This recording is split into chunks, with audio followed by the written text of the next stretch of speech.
So I've been asked recently on the channel, what's become of the European polecats and their enclosure? How has it stood up over the last couple of years? Well, I'll flip you around, I'll show you what's going on. I've come in to clean it out. Probably should have shot this after I've cleaned it out, but it's not that bad because here at Enclosure Falconry, all the livestock is kept tip top. I can't take the credit for that. It's amazing staff and volunteers that do most of that work. The ethos is to try and present everything as well as we can. Most of certainly the birds here, because they're a mute point birds of prey with the public sometimes, they're housed and kept in a way actually more for public opinion than the bird's own health needs or wants, the world we live in today for sure. But let me flip you around and show you these little blighters. So first the enclosure, quite cobwebby actually. This is how we've set it out. We've had a few changes. So originally I didn't want anything artificial, like sort of wantonly artificial, like pipe work and caging in here. I want it to look like a little bit of a corner of a field or something in the English countryside. But the male fell off this walkway quite young, quite early in his career of exploring. Probably landed on something. He bashed his back and he was dragging his hips around for maybe 3 or 4 weeks. They gradually got better, but he obviously put a disc out or something. Been fine ever since.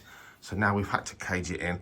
As Emily, who loves these animals and loves her ferrets here, said, Dave, they'll fall off. And I said, no, let's give them a chance. Well, they fell off. So that's why it's caged in. Double mesh there, so people can't put their fingers through. And then up here, they've got a nest box that we can lift up the top there. We've got a feed hole, should we need to feed anything in there. So when they're asleep, some of the time, people looking through can see them here. But they've also got their log pile, which they absolutely love. Hay and cosy blankets in there, they absolutely love. We can hang bits of bony meat on there, bit of enrichment. And let's have a look at these guys. Oh, hang on a second. So something that did happen, guys, is, as I was told, despite them having a little tiny bit of black ferret genes in them to try and keep them a little bit more domesticated, as I was told, these things generally go pretty wild and bitey. Especially Emily put a lot of work into these animals when they were young, and they were just like ferrets. But true to form, as people told me, when they mature, they'll be very bitey things, and they are. So we put a porch in here, so I'm inside the door, and now we've got a perspex porch. That means we can come in here for 2 reasons. It means the little blighters can't ankle bite, and it also means when we open the door, we're not dragging it through poo, because you can bet your life they would not use a poo corner, a litter corner. They wanted to do all their poo just inside the door, and that wore a bit thin pretty quick. So you think he'd be able to jump over here, but no, they never have. So it's clear so kids looking through the door can see through into the enclosure. And it works really well. And when we come to clean them out, so they're okay for food, they're going to need water, they're going to need that cleaning out in a little bit, and a brush running around the cobwebs. So how do we get in there without the little blighters savaging us? How do we do that? Literally, the girls just drop this box down the other side of the mesh, open it up. They always, every time, both pile into that box super quick.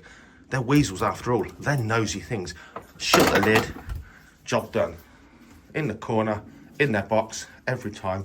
Really good way of working with these animals. Of course, you can start by putting treats in there to lure them in, but literally they'll jump straight into there, shut the lid down, and now we can work on their enclosure. So that works really, really well.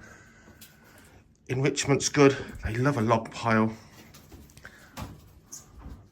And I think, realistically,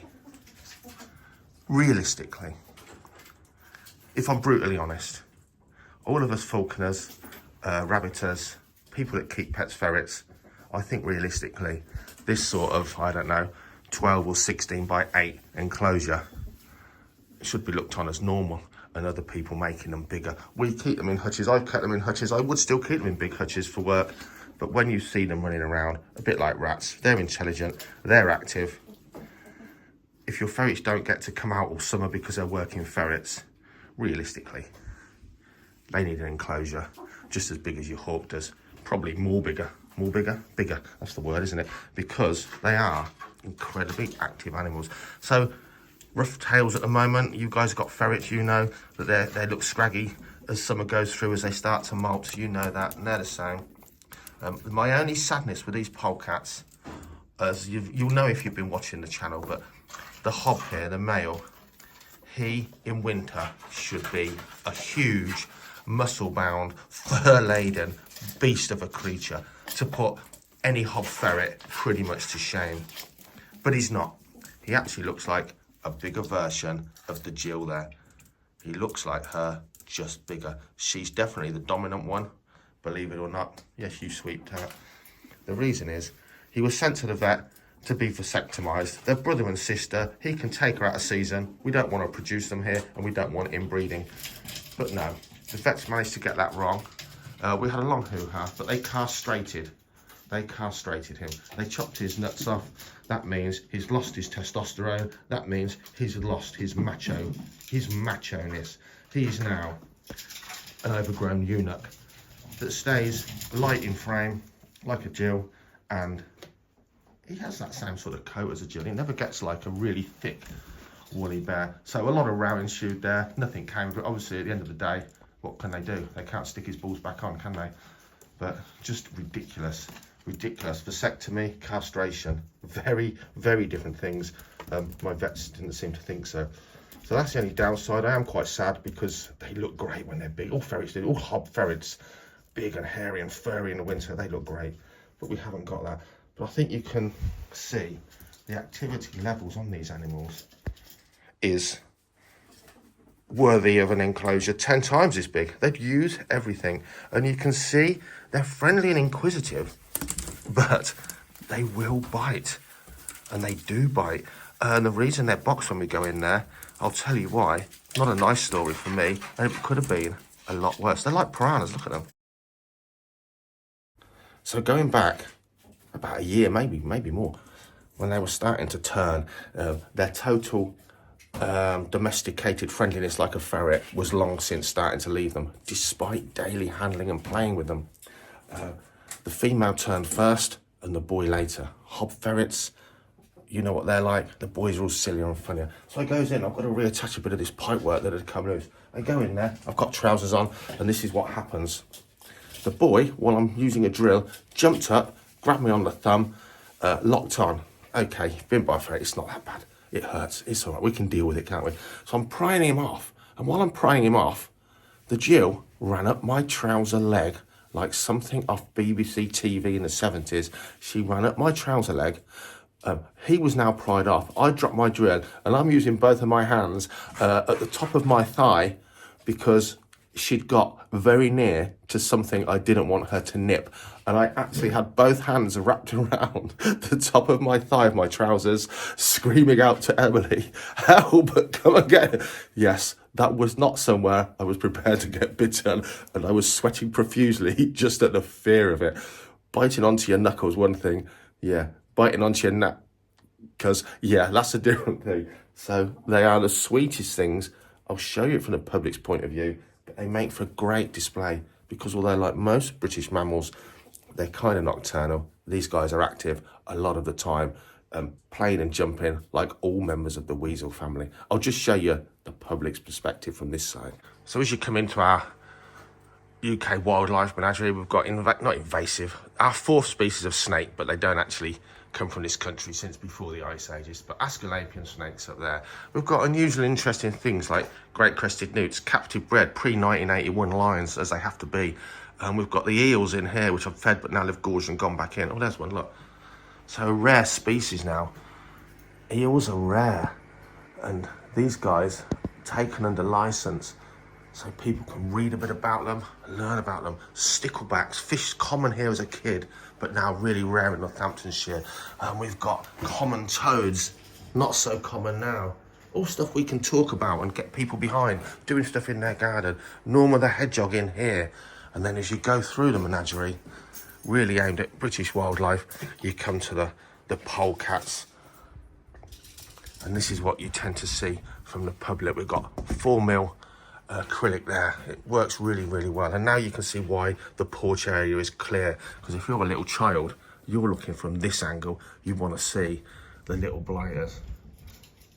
Flea-ridden mangy critter. And up here, there she is actively using her runway. So this is the view into the enclosure, and then the window the other side, people can walk round and see them sunbathing on their window ledge. Most nocturnal animals still love to sunbathe, getting that UV, helping to make vitamin D and synthesize calcium into their bones. They do love to sunbathe, but you know ferrets, they don't like it hot. That's one thing. So there you go. Update on the European polecat enclosure. It's looking good. It's worked brilliantly, to be quite honest. It really has worked brilliantly and relatively low maintenance. You can see the poo in the corner there. Quite easy to scoop up their litter corners, freshen their water and their food. Oh yeah, by the way, yes, something else. We had a little debate the other day.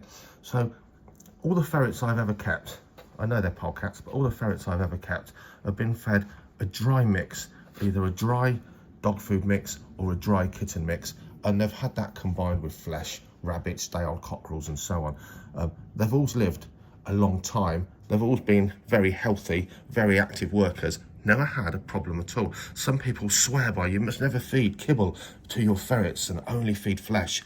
To be honest, never found that to be a thing at all whatsoever.